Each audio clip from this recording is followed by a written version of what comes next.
Welcome to the basics of guitar. मेरा नाम शैलेंद्र है।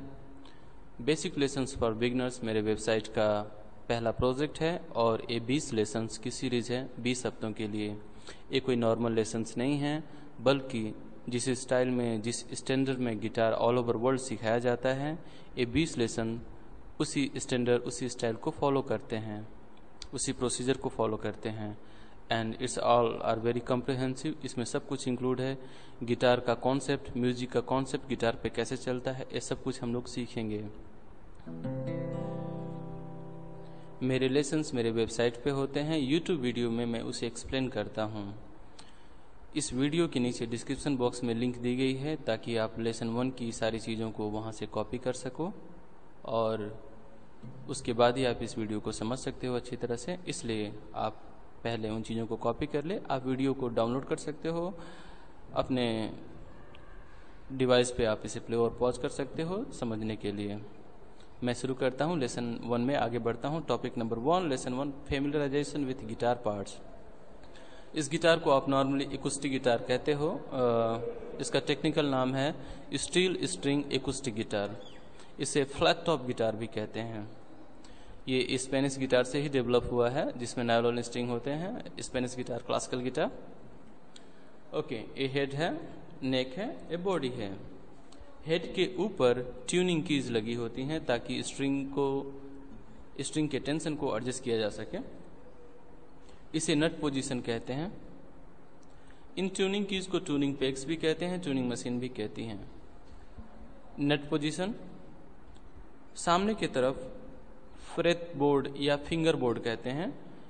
मेटल की जो स्ट्रिप्स हैं इसे फ्रेट कहते हैं, FRET, फ्रेट। और फ्रेट बोर्ड के ऊपर मार्किंग होती है ताकि बजाने वाला चीज़ों को, अपने नोट्स को अपने जहन में रख सके। देखिए, सामने की तरफ भी मार्किंग है 3, 5, 7, 9, 12 पे, और फिंगर बोर्ड के ऊपर भी मार्किंग है 3, 5, 7, 9, 12, 15, 17 पे मार्किंग होती है। ठीक है, इस पोर्शन को साउंड बोर्ड कहते हैं, इसे साउंड होल कहते हैं। ये हमारा ब्रिज है, body back side. Okay, reading plan में गिटार के हर छोटे बड़े पार्ट्स को अच्छी तरह दिखाया गया है। आप वहाँ से चीज़ों को याद कर सकते हैं। टॉपिक नंबर 2 अब मैं कवर करता हूँ, ट्यूनिंग ऑफ गिटार। ट्यूनिंग का मतलब होता है किसी भी इंस्ट्रूमेंट को डिजायर साउंड के लिए एडजस्ट करना। जिन लोगों ने गिटार को इन्वेंट किया, इन लोगों ने उनसे मास्टर पियानो से ट्यून किया। स्ट्रिंग, जो हमारे पास 6 तार वाला गिटार है, यानी 6 string steel string acoustic guitar 6 तार वाला, तो स्ट्रिंग की काउंटिंग नीचे से ऊपर की तरफ करते हैं। पहली, दूसरी, तीसरी, चौथी, 5वीं, 6वीं string, first, second, third, fourth, fifth and sixth. ऊपर की 3 स्ट्रिंग्स को समटाइम्स लोअर स्ट्रिंग कहते हैं क्योंकि ये लोअर फ्रीक्वेंसी प्रोड्यूस करती हैं, और नीचे की 3 स्ट्रिंग को, यानी कि पहले नंबर की और दूसरे नंबर की और तीसरे नंबर की स्ट्रिंग को हायर स्ट्रिंग्स भी कहते हैं क्योंकि वो हायर फ्रीक्वेंसी प्रोड्यूस करती हैं। ओके ओके, वेस्टर्न म्यूजिक में टोटल 12 नोट होते हैं। 7 सुर आपने सुने होंगे कि 7 सुर, यानी सा, रे, गा, मा, प, ध, नी, सा। अंग्रेजी में इसे, यानी वेस्टर्न में इसे कहते हैं CDEFGAB। ये 7 नेचुरल नोट कहे जाते हैं। इसमें 5 एक्सीडेंटल नोट भी होते हैं, यानी 5 एक्स्ट्रा नोट, और उसे कहते हैं C sharp, D sharp, F sharp, G sharp और A शार्प। तो सभी मिला के हो गए हमारे पास 12 नोट। ठीक है, पियानो के कीबोर्ड को देखें जैसा कि ग्राफिक्स में बनाया गया है, तो ये 12 की रिपीट होने के बाद दोबारा यही नोट, दूसरे की पे यही नोट पढ़े जाते हैं। पर जब ये 12 कंप्लीट हो जाता है तो नेक्स्ट 12 कीज को नेक्स्ट ऑक्टिव कहते हैं। होप आप जैसे जैसे ग्राफिक्स को देखोगे आपको चीज़ें क्लियर हो जाएंगी।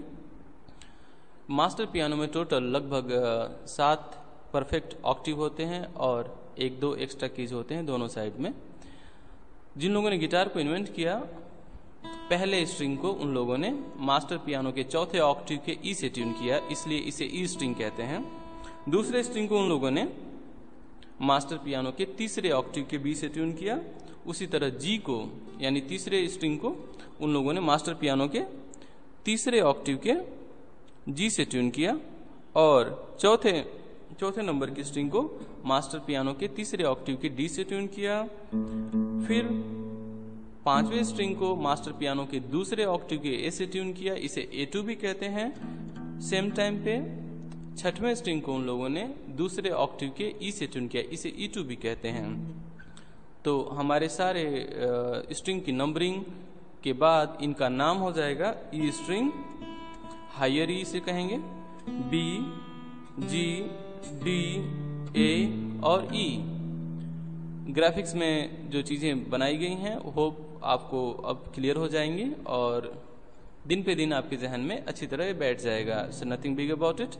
जब आप गिटार खरीदे होंगे तो कोई ट्यूनर भी खरीदा होगा, उस ट्यूनर से फिलहाल इसे हमें ट्यून करना है। पहले को ई पे, दूसरे को बी पे, तीसरे को जी पे, चौथे को डी पे, पांचवें को ए पे और छठे को ई पे ट्यून करना है। और लेसन नंबर 4 में हम प्रॉपर ट्यूनिंग यानी स्टैंडर्ड ट्यूनिंग को प्रॉपर वे में कैसे करते हैं सीखेंगे और भी बेहतर तरीके से। आज के लिए हम जान लें कि हमें अपने स्ट्रिंग को इस तरह से ट्यून करना है। Topic number 3 of lesson 1, note identification over guitar freight board.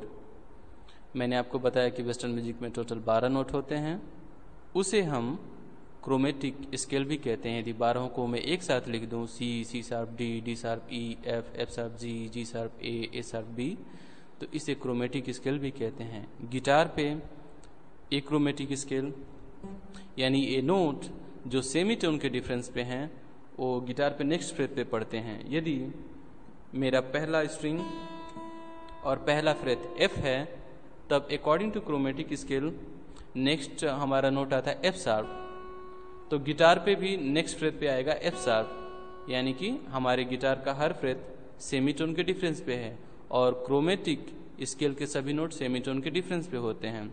Semi tone का मतलब गिटार पे 1 फ्रेट होता है, ठीक है। 1 फ्रेट जैसा कि मैंने लिखा है 1 tone equal to 2 semi tone equal to 2 fret on guitar, then 1 semi tone equal to 1 fret on guitar, simple. अब देखिए मैंने आपको बताया था कि हमें पहले स्ट्रिंग को ई से ट्यून करना है, तो according to that chromatic scale A E है तब नेक्स्ट फ्रेट एफ होगा according to that chromatic scale. फिर दूसरे फ्रेट पे एफ शार्प, फिर जी शार्प, जी उसके बाद ए, फिर ए शार्प, फिर B, C sharp, D sharp, E. इसी तरह से मैंने आपको 12वें फ्रेट तक दिखाया है पहले स्ट्रिंग पे और दूसरे स्ट्रिंग पे, लेकिन आपको एटलीस्ट 15वें फ्रेट तक सारे नोटों को आइडेंटिफाई करना है। हमने गिटार को ट्यून कर लिया है तीसरे स्ट्रिंग को जी नोट से, तब जी के बाद पहले फ्रेट पे जी शार्प आएगा according to that chromatic scale, फिर ए आएगा, फिर ए शार्प, फिर बी, फिर सी शार्प, फिर डी शार्प, ई। इसी तरह से आपको सारे के सारे स्ट्रिंग के सभी नोटों को 12वें या 15वें फ्रेट तक आइडेंटिफाई करना है। आपके पास पूरा हफ्ता है। मैं जो ग्राफिक्स बनाया हूँ उसमें एक्सीडेंटल नोट्स यानी शार्प को छोड़ दिया हूँ, केवल नेचुरल नोट दिखाए। जैसे मैंने देखे दूसरे नंबर की स्ट्रिंग को मैंने दिखाया है, बी के बाद सी के बाद डी के बाद ई के बाद एफ, जी, ए, बी तक दिखाया हूँ। तो मैं सारे नेचुरल नोटों को दिखा रहा हूँ और जब आप सारे नोटों को लिखोगे सारी स्ट्रिंग पे तब आपके दिमाग में बैठेगा कि कौन सा नोट गिटार पे कहाँ होता है, किस स्ट्रिंग पे होता है। आप उसी तरह 6वें स्ट्रिंग, 5वें स्ट्रिंग और 4थे स्ट्रिंग पे सीखो और सारे नोटों को आइडेंटिफाई करो, तो आपको पता चलेगा कि 5वें फ्रेट पर 6वें स्ट्रिंग पे ए होता है, फिर उसके 10वें फ्रेट पर डी होता है। इस तरह से आप 12वें फ्रेट तक सीखो या फिर 15वें फ्रेट तक। होप इस लेसन की सारी चीज़ें आपको क्लियर होंगी धीरे धीरे। Thank you for watching.